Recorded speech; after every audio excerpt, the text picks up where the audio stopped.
R finally the Rock return করতে চলেছে আগামীকাল স্ম্যাকডাউনের এপিসোডে the final boss Rock return করবে।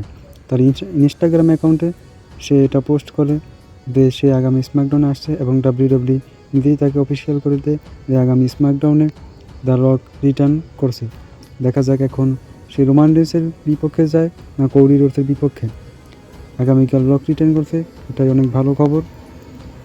সে ম্যাচ খেলতে আসে নাকি এটা প্রোমো কাট করতে এবং রেসলম্যানিয়াতে থেকে সে থাকবে কিনা সেটাও কাল বুঝতে পারা যাবে। তো আগামী স্ম্যাকডাউনে অবশ্যই দেখবেন আপনারা। আর এবার কথা বলা যাক গোলবার্গকে নিয়ে। গোলবার্গের এটা শেষ বছর মনে হয়। গোলবার্গ এবছর মনে হয় তার রিটায়ারমেন্ট ম্যাচ খেলবে। এটা হতে পারে সামার স্ল্যামের আশেপাশে এবং সামার স্ল্যামের এই ম্যাচটিও হতে পারে। গোলবার্গ তার ম্যাচের জন্য প্রস্তুতি নিয়েছে এবং সে ট্রেনিং নেওয়া শুরু করে দিয়েছে। গোলবার্গ অনেক বড় একজন লেজেন্ড, কিন্তু তার রেসলিং স্কিল অতটা ভালো না, তার জন্য সে ট্রেনিং নেওয়া শুরু করে দিয়েছে।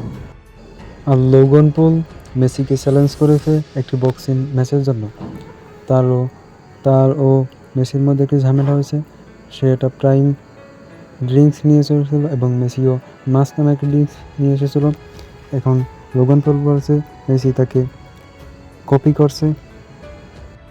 দেখা যাক মেসি এই বিষয়ে কী উত্তর দেয়। লোগান পল এরকম কাজকর্ম করে যাচ্ছে এবং এই জন্য সে এত ভাইরাল।